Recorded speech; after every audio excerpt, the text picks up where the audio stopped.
Assalamualaikum. Salam satu rasa.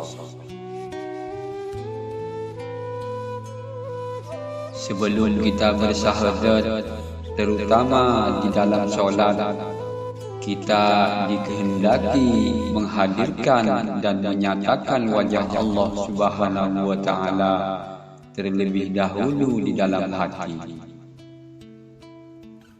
Setelah wajah Allah Subhanahu wa Ta'ala itu benar-benar hadir di dalam lubuk hati kita, barulah dua kalimat syahadat yang kita ucapkan itu ada nilai, ada makna, dan ada yang menyaksikannya.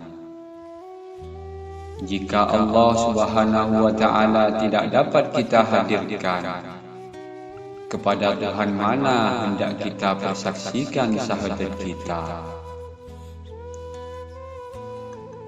Siapakah saksi dan siapakah yang menyaksikan dikala kita melafazkan kalimat syahadat? Yang bersaksi atau melafaz kalimat syahadat kita itu adalah ruh. Saksinya ada Allah Subhanahu wa Ta'ala sendiri. Dan yang menyaksikannya atau selaku pemerhatinya adalah anggota zahir dan makhluk alam seluruhnya. Oleh itu, sebelum bersyahadat, kita dikehendaki menghadirkan dan menzahirkan wajah Allah Subhanahu wa Ta'ala terlebih dahulu sebagai saksi ucapan syahadat kita. Barulah ucapan kita itu boleh dikatakan dilafaz melalui saksi. Jika kita tidak dapat menghadirkan Allah Subhanahu wa Ta'ala sebagai saksi, siapa lagi yang hendak menjadi saksi kita? Tidak sah sesuatu kesaksian atau perjanjian bila kita yang melafaz, kita yang menjadi hakim, dan kita juga yang menjadi saksinya. Syahadat yang sah yang diterima Allah Subhanahu wa Ta'ala itu adalah syahadat yang disertai dengan saksi. Saksi syahadat kita itu adalah Allah sendiri.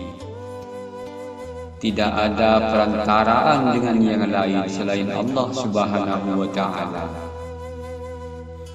Seandainya kita tidak mengenal Allah Subhanahu wa Ta'ala, bagaimana untuk menghadirkan Allah ke dalam hati sebagai saksi? Seandainya kita tidak mengenal diri, bagaimana pula untuk menghadirkan ruh bagi menyaksikan perjanjian syahadat kita? Ketika mulut melafazkan syahadat selaku orang Islam, jangan kita ambil mudah dan pandang ringan tentang syahadat. Ianya adalah payung kepada segala ibadat.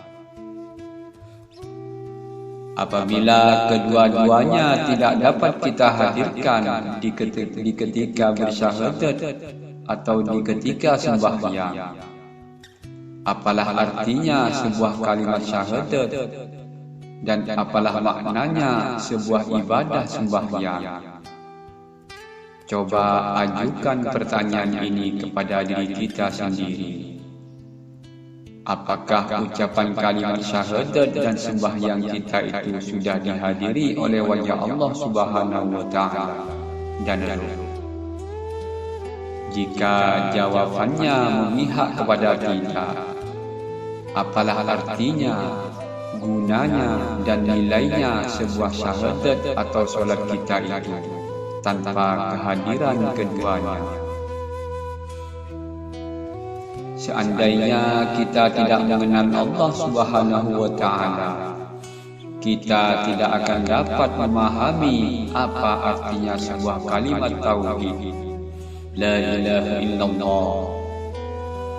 Manakala seandainya kita tidak mengenal diri, kita tidak akan dapat memahami arti sebuah kalimat Rasul Muhammadur Rasulullah.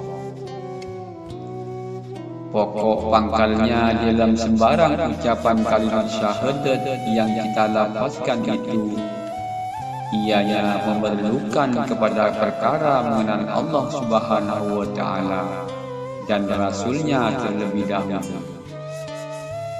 Barulah segala ibadah dan segala ucapan yang kita lafazkan itu penuh dengan makna dan penuh arti serta diterima Allah Subhanahu wa Ta'ala.